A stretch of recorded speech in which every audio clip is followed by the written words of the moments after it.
el Comité de Salud Integrativa. Creo que, como ya habéis estado comentando toda la mañana, sois pioneros y me habéis dado la oportunidad, en este caso, a Arte Paliativo, de poder aplicar este mes esa prueba piloto. Y esto creo que fue valiente, ¿no? Y un paso adelante en traer aquí también prácticas que ya se hacen también en Estados Unidos, en Inglaterra desde hace años y que están integradas también en los hospitales, en los centros sociosanitarios, y creo que es pues un pasito más para estar más cerca, ¿no? Y bueno, eso, que estoy muy agradecida. Y quería decir esto primero de todo.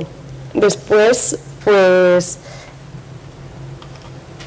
que hicimos una prueba piloto en la planta de convalecencia, en la planta 8, duró un mes y era cada tarde teníamos 3 pacientes, o sea, 3 horas.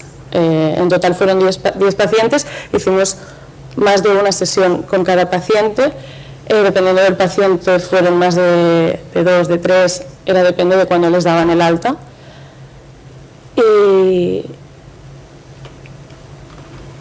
Y bueno, os quiero contar un poco qué es Arte Paliativo primero de todo.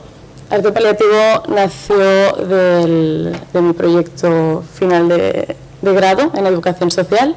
Luego hice el trabajo final de máster, que es donde evalué los resultados de esta prueba piloto, y se consolidó como asociación en el 2016, o sea, hace poquito. Y lo que hacemos es acompañar el sufrimiento emocional, o el bienestar emocional, podríamos decir, lo que todo esto incluye, ¿no? La dimensión emocional, espiritual y social de la persona, que puede ser derivado de una enfermedad avanzada, a través de la expresión artística, que esto puede incluir tanto la música, la pintura, la escritura, aquello que a la persona le interese y se adapte a sus habilidades.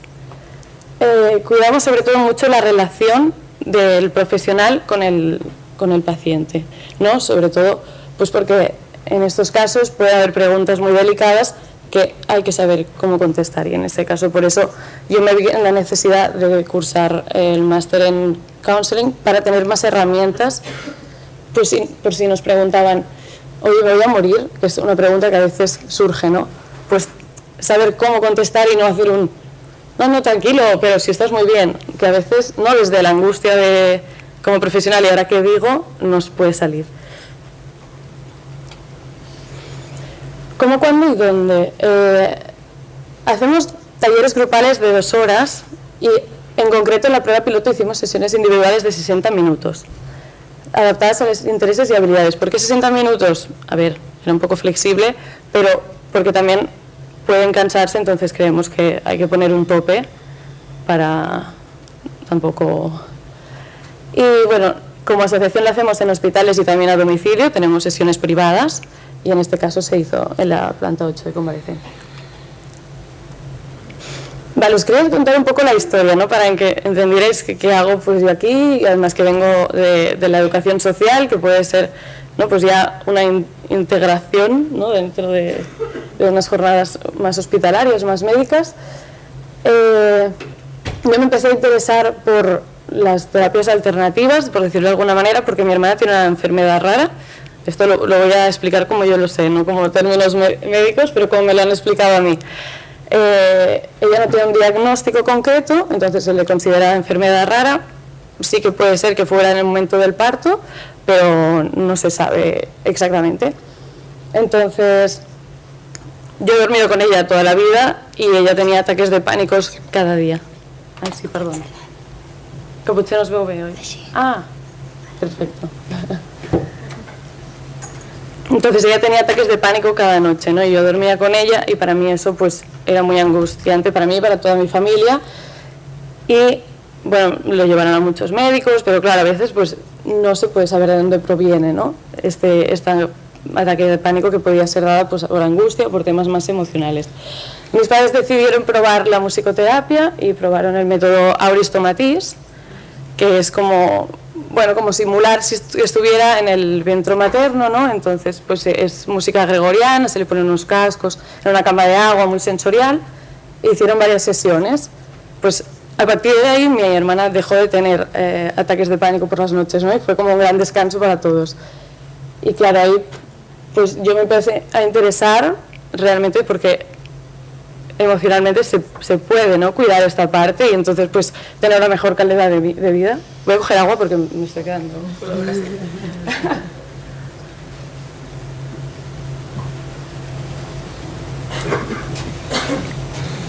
Y bueno, esto supongo que me hizo también estudiar educación social. Y luego también os presento a mi abuela, que, bueno, ella también tiene enfermedades crónicas desde hace tiempo. Y cuando yo estaba estudiando educación social, la ingresaron, ¿no? Y ostras, yo me planteaba, ¿cómo puede ser que no haya una atención también, ¿no?, más emocional, más espiritual en los hospitales? ¿Cómo no hay educación social? Sí que hay trabajadores sociales, pero a veces es más tema burocrático, ¿no? Entonces, yo en ese momento me sorprendía porque realmente también hay un riesgo de exclusión social y hay un riesgo de vulnerabilidad en ese momento, ¿no? Pues estás ingresado, estás fuera de tu casa, estás perdiendo el rol, como puede ser de madre, padre, hermana, no estás yendo a trabajar, o sea, tu vida cambia por completo. Entonces, hay un poco una crisis, ¿no?, que hay que gestionar. Y entonces planteé de hacer el trabajo final de grado de las artes plásticas como cura paliativa al final de la vida. Lo podéis encontrar en Google, lo digo porque allí sí que hice una revisión bibliográfica y hay todos los datos más científicos, digamos, de Inglaterra, de Estados Unidos, de Brasil, de Alemania, que también hay algunas.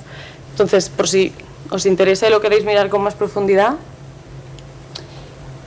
Y bueno, esto ha sido un poco el comienzo, ¿no? Y pensé que no se podía quedar en un trabajo de 105 páginas y que se tenía que llevar a la práctica, ¿no? Entonces cursé el máster en counseling y fui a Bristol también a cursar arte, salud y creatividad, que es lo que conocemos como arte terapia. Y incluyendo estas dos metodologías, que es counseling a través de la expresión artística, pudimos hacer la prueba piloto. Ahora aquí no... sí. Bueno, colgamos unos carteles en la planta, propusimos a los pacientes de la planta 8 si las querían realizar. Llevábamos una maleta con un maletín y ahí teníamos pues todos los materiales necesarios. Luego nosotros tenemos unas unidades didácticas ya hechas, pero es mucho dependiendo de lo que la persona necesita en ese momento, tiene habilidad de hacer o le interesa, ¿no? Entonces pues allí está todo y dependiendo de la demanda en ese momento pues se utilizan unas unidades didácticas u otras del portafolio. Os he puesto 3 ejemplos de casos que trabajamos.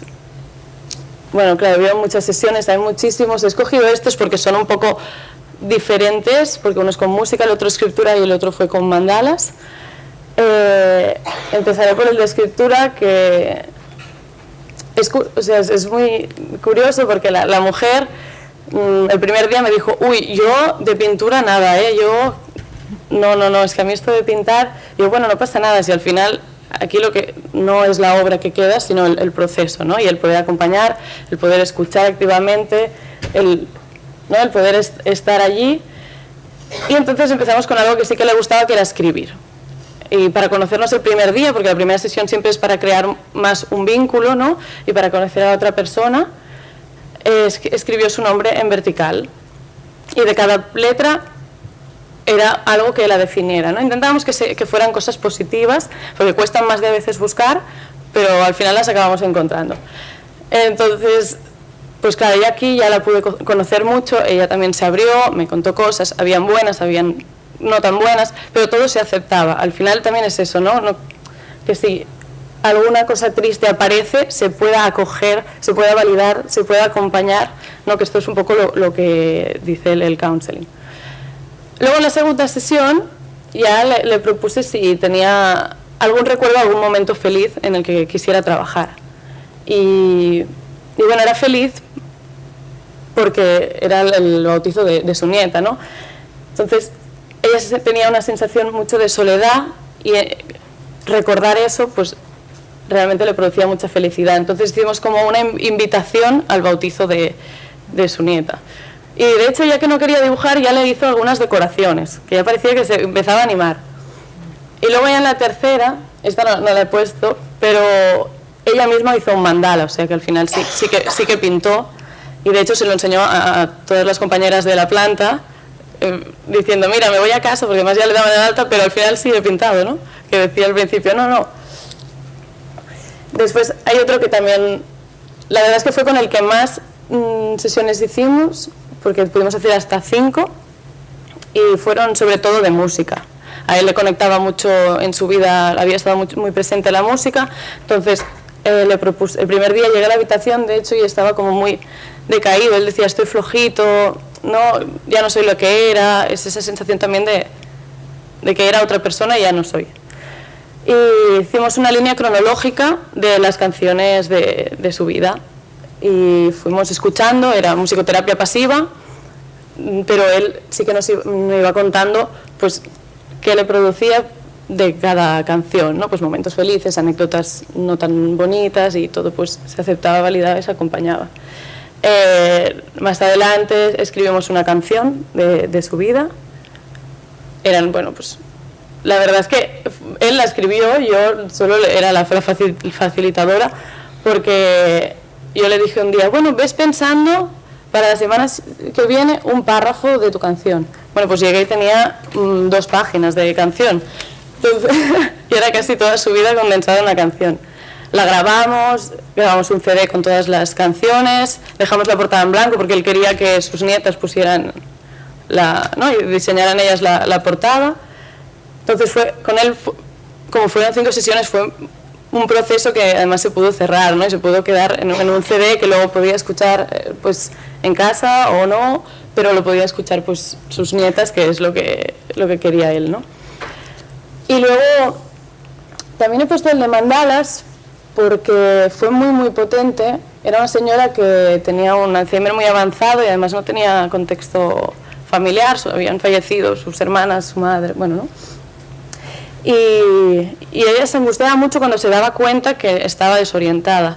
Entonces llevaba como, esto no sé cómo se llama, pero bueno, para que se quede en la silla, porque si no se iba al pasillo y se perdía y se desorientaba. ¿El qué? Una contención, sí. Y cuando hacíamos los mandalas, estábamos 2 horas sentadas y no tenía la necesidad de levantarse, ¿no? Porque mientras ella lo hacía, al principio ella hablaba muchísimo, ¿no? Y explicaba pues todo aquello que le angustiaba.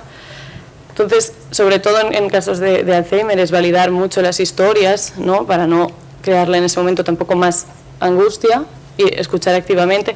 Y a medida que íbamos avanzando la sesión, dejaba de hablar y iba haciendo más el mandala.